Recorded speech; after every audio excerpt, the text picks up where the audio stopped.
Hola familia, estamos de vuelta, seguimos con el programa y queremos como matrimonio compartirles con unas herramientas para tiempos de crisis que pueden ayudarles muchísimo. En nuestro corto tiempo de estar casados, pues hemos pasado de todo tipo de circunstancias y algo que nos ha ayudado mucho ha sido una paz financiera. O sea, hemos perdido trabajos, nos hemos mudado de país, hemos tenido un bebé. Todas estas cosas pueden, pues, quitarte la paz financiera. Pero gracias a Dios hemos tenido una buena base y queremos compartir esta herramienta con ustedes el día de hoy. ¿Qué es paz financiera? Pues lo más importante es definir qué es paz financiera y sobre todo qué no es paz financiera. En los próximos minutos no les vamos a compartir herramientas de cómo hacerse más rico, tampoco les vamos a compartir herramientas de cómo hacer buenas inversiones con su dinero o ver crecer el saldo que tienen en el banco, en su cuenta bancaria. En los próximos minutos sí les vamos a contar algunas herramientas de lo que nos ha funcionado a nosotros para alcanzar paz financiera. Paz financiera, ¿qué quiere decir? Quiere decir no estar con el agua al cuello, esa sensación de que no llegas a hacer tus pagos en tiempo, esa sensación de que tampoco puedes cubrir tus necesidades básicas. Vivimos en un momento donde es fácil perder la paz financiera. Muchas familias han perdido sus fuentes de ingresos o sus ingresos se han visto disminuidos. Esto es parte de la vida, tenemos que contar con ello, pero sí queremos mandar un mensaje de esperanza que en medio de las turbulencias, las cosas que surgen, los imprevistos, sí podemos tener paz en nuestras finanzas. Si estás casado, el punto de partida para paz financiera es tener unidad en el matrimonio. Constantemente hablando de finanzas con otros amigos y personas, descubrimos que muchas parejas, de hecho, viven cada uno con mi dinero, tu dinero, y eso no puede ser. Tenemos que estar unidos, una sola carne, un solo presupuesto. No se trata de tu dinero, mi dinero, y como que pagamos, oye, ¿cuánto cuesta la renta? Pues toma la mitad. No, no, no. Todo va unido, comienza de un solo presupuesto y eso es la base, la unidad del matrimonio. Igual que tenemos que hablar sobre cosas como la crianza de los hijos, la relación con los suegros, tantas cosas importantes que debemos decidir en nuestro matrimonio, también hay que hablarlo.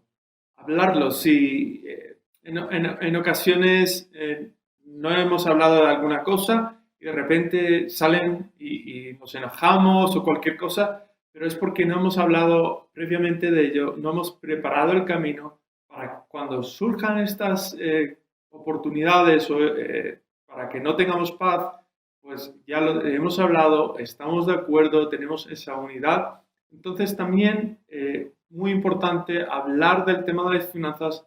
A mí en lo personal no es mi tema favorito, pero he visto vez tras vez que te quita un dolor de cabeza el tener que hablarlo antes, el poder hablarlo antes. Y cuando ocurren las cosas, es mucho más fácil tratarlas en una forma tranquila y pacífica, porque todos sabemos que uno de los primordiales o las razones que las personas se divorcian o tienen peleas, pues es de las finanzas. Entonces está en el top ranking y queremos traer una calma a nuestro matrimonio en ese sentido y cuanto más hablemos de ellos, mejor nos va, ¿verdad? Sí, de hecho, en nuestra familia, en nuestro matrimonio, hablar de dinero no es un tabú. Hablamos de dinero y hablamos mucho. Sí. Y yo quería aprovechar para mandar, porque hemos hablado de matrimonio y de hablar de dinero en el matrimonio, pero quizás hay personas que nos están viendo, que están a punto de casarse, que todavía pues no están casados, y yo sí les animo a que aunque en este momento pues, no es algo que tienes que buscar, la unidad financiera en tu matrimonio, yo sí te animo a que sea un tema que salga antes de casarte, igual que se habla en el noviazgo cuando estás comprometido antes de casarte, de muchos temas que son importantes conocer antes de casarte. Las finanzas muchas veces no están incluidas en todos los programas de de consejería prematrimonial y nosotros te animamos. De hecho, en cuanto te casas y empiezas a hablar con otros matrimonios, te das cuenta, como bien decía David, que uno de los factores están ahí arriba con otros problemas, pero es todo lo que tiene que ver con las finanzas. Hay tantos matrimonios que llevan las cuentas por separado y creemos, y es algo que hemos puesto en práctica, si estás casado, tiene que haber un solo presupuesto y una sola fuente, o sea, una sola forma de administrar el dinero. Y esto nos lleva, ¿verdad?, al segundo punto, la segunda herramienta que queremos compartirles. Una vez que tienen esa unidad que les permite estar de acuerdo, es importante contar con el presupuesto. El presupuesto es una herramienta fundamental, es la brújula que guía todos los aspectos que tienen que ver con finanzas, ya sea en una empresa o en una casa o en la vida personal de una persona, valga la redundancia. Entonces, súper importante contar con un presupuesto. Si no tienen un presupuesto, hoy es el mejor día para empezar a tener uno. ¿Qué es un presupuesto? Un presupuesto es una herramienta por escrito. No sirve una sola conversación o hablar de cómo vamos a gastar el dinero. No. Tiene que estar por escrito. Entonces, ¿cómo se empieza un presupuesto? Un presupuesto tiene una lista con todos los ingresos. Entonces, el primer paso es hacer un listado exhaustivo de todos los ingresos. Eso es la nómina, por supuesto, un ingreso que es frecuente y regular, pero también ofrendas que podemos recibir que son puntuales. Un dinero que pues has ganado haciendo una venta de comida o ofreciendo algún servicio. Eso también es un ingreso. Y es importante contabilizar todos los ingresos. Por muy pequeño que sea. Y en segundo lugar, contabilizar todos los egresos o los gastos. Hacer una lista muy exhaustiva, porque hay muchos gastos que no son muy obvios, porque son pues cuando vamos a repostar o echar gasolina y entramos a Oxxo y compramos unas papitas. Eso es un gasto. Entonces, eso también hay que apuntarlo. Entonces, hacemos una lista exhaustiva de todos los gastos que hay en la casa. Entonces, ahí vamos a tener dos listas, que son las dos listas para empezar a armar nuestros presupuestos. Uno, los ingresos y por otro lado, los egresos o los gastos. Ahora bien, cuando tenemos estas dos cuentas, nos van a dar dos resultados. Lo importante aquí es que los ingresos siempre sean superiores a los gastos. Si no son superiores, ahí es donde tenemos un problema. Y ahí es donde tenemos que priorizar gastos y reducir gastos o bien buscar nuevas fuentes de ingresos. Pero siempre el ingreso tiene que ser superior al gasto. No podemos gastar más de lo que ingresamos. Pero es que ahora con esto que tenemos menos ingresos y todo eso, por el tema del coronavirus y bueno, es complicado el poder salir y todo, ¿cómo priorizamos los gastos y todo eso? ¿Cómo lo hacemos? Porque tenemos que recortar por algún lado o sea, cubrir lo mínimo. ¿Qué es lo mínimo? Ok, muy importante.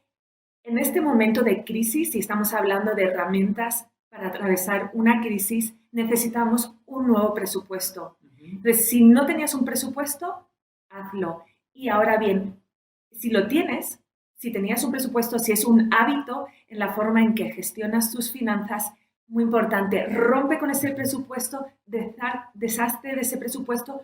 Lo que servía hace 2 meses no sirve para hoy. Entonces, ¿cómo priorizamos el gasto en este momento de crisis? Y les vamos a compartir 4 cosas que son las fundamentales, esenciales que tiene que tener un presupuesto en tiempo de crisis.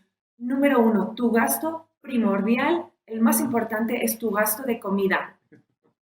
Número 2, tu gasto que tiene que ver con los servicios básicos y las facturas de mantenimiento en tu casa. Electricidad, internet, agua, el gas. Tienes que cubrir esos gastos que son fundamentales y mínimos. Número 3, el costo de tu casa. No puedes permitirte el lujo de quedarte sin un hogar en este tiempo de crisis. Entonces tienes que buscar cómo cubrir o bien tu renta o tu hipoteca.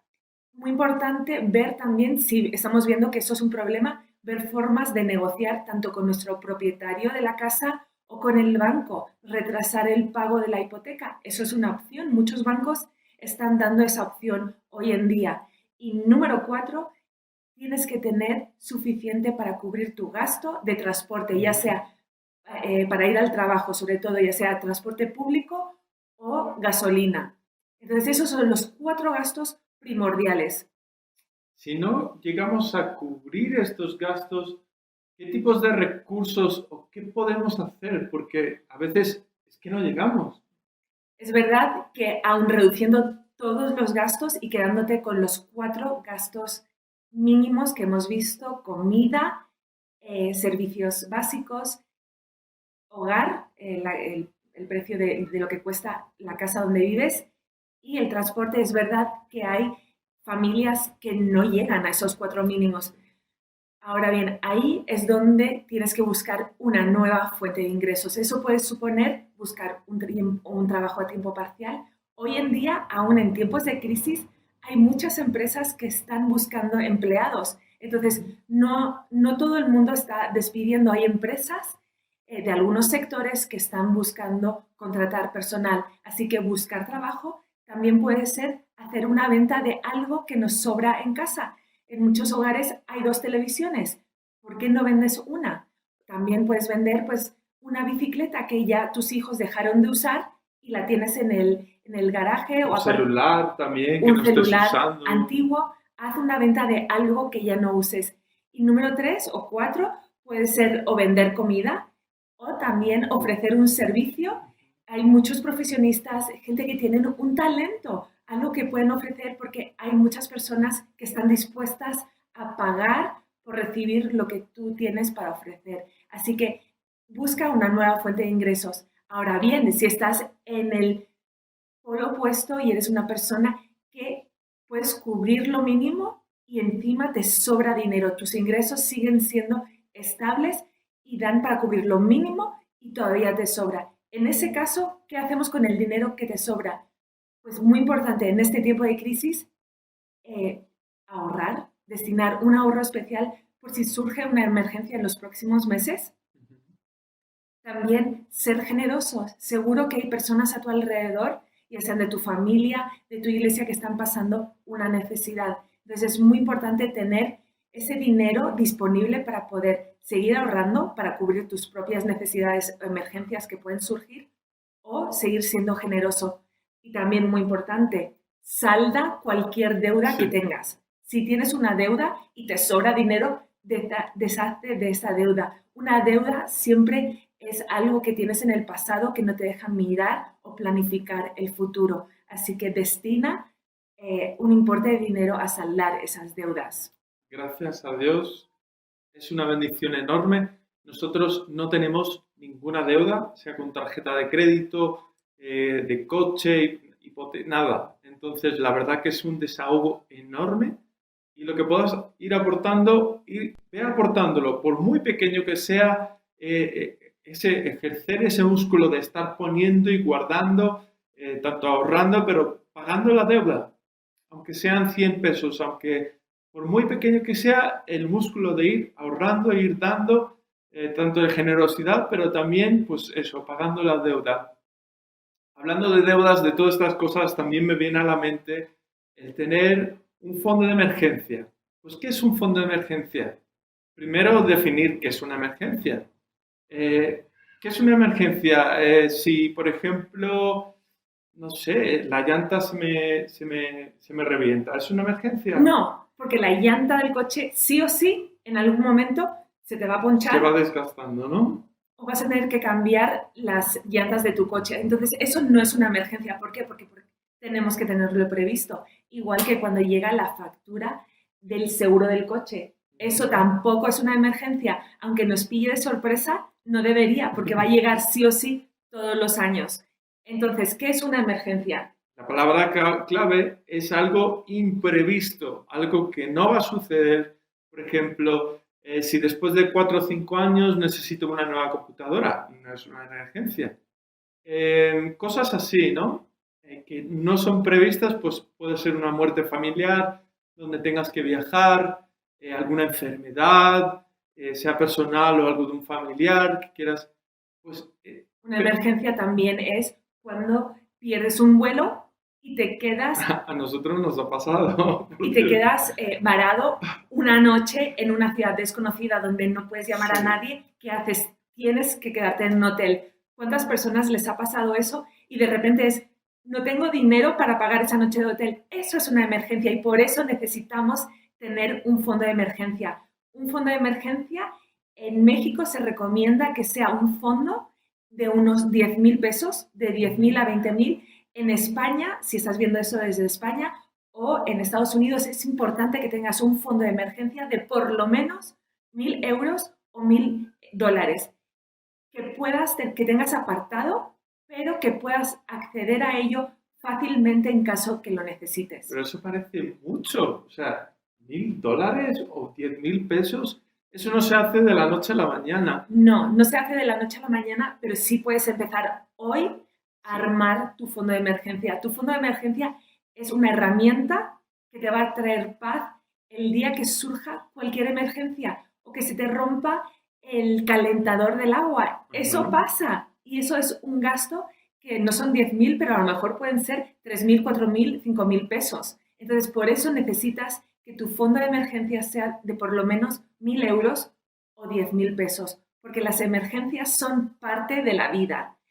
Todos lo sabemos, pero no todos estamos preparados siempre. Van a venir Entonces, sí o sí. empieza hoy, aunque parezca mucho, no lo es, y puedes empezar hoy, puedes comprometerte hoy, aún en un momento de crisis, a Ujú. armar tu fondo de emergencia. Destina hoy lo que tengas, si tienes 50 euros, si tienes 100 pesos, 200, lo que sea, destínalo al fondo de emergencia. Te va a salvar y te va a traer paz el día que surja una emergencia. Paz financiera, de eso estamos hablando y cuesta trabajo el tener que hablarlo, cuesta trabajo negarte a cosas de comprar cosas, caprichos, cosas que nos gustarían tener, especialmente en este tiempo de confinamiento, decir, bueno, pues agarro la tarjeta de crédito y voy y me compro una tele, o etcétera, Eso es es un, endeudarte. Eso es un buen ejemplo. El hecho que puedas comprar algo porque tienes dinero ahorrado o porque tienes una tarjeta de crédito no quiere decir que te lo puedas permitir. Entonces, pensar muy bien antes de hacer un gasto si es realmente un deseo o es una necesidad. Eso te va a ayudar también a escoger en qué gastas el dinero.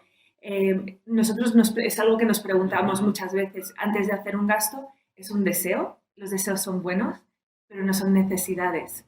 Y eso te ayuda también Sí. a priorizar tus gastos. Y bueno, queríamos compartir con ustedes estas herramientas prácticas. Lo dicho, va a costar trabajo, esfuerzo, pero van a obtener paz financiera. Les animamos a que pongan estas herramientas en práctica, que tengan un presupuesto, definan las cuatro cosas básicas, las puedan cubrir. Otra cosa muy rápida antes de que se olvide, estoy pensando en el área de la alimentación. Si no tienen alimentos, pidan ayuda a iglesias o diferentes, incluso el Estado creo que está dando despensas. Hay cosas. La cosa es no quedarnos parados, no quedarnos atemorizados de que qué vamos a hacer. Confiamos en Dios, de que Dios proveerá, pero también debemos ser buenos administradores, ¿verdad? Sí, y aún en tiempo de crisis, también seguir ejerciendo la disciplina de ser generosos con lo que Ujú. tenemos. La generosidad no tiene nada que ver con la cantidad, es una actitud y es una decisión del corazón. Entonces, en medio de este tiempo de crisis podemos seguir siendo generosos y también podemos seguir siendo disciplinados con el ahorro. El ahorro no está reñido con la crisis. La crisis nunca puede ser una excusa para dejar de ahorrar. El principio que seguimos es, da igual la entrada que recibamos, el ingreso que se reciba, siempre va a haber un porcentaje destinado para dar, Ujú. primero el diezmo y seguir siendo generosos y por otro lado seguir ahorrando. Entonces, da igual si tienes 100, siempre da y siempre ahorra. Eso te va a ayudar, es un buen principio para seguir siendo generosos y seguir siendo ahorradores en medio de una crisis. Se nos acaba el tiempo. Les animamos que puedan tener paz en estos tiempos. Sigan viendo las formaciones pastorales y un saludo. Hasta luego.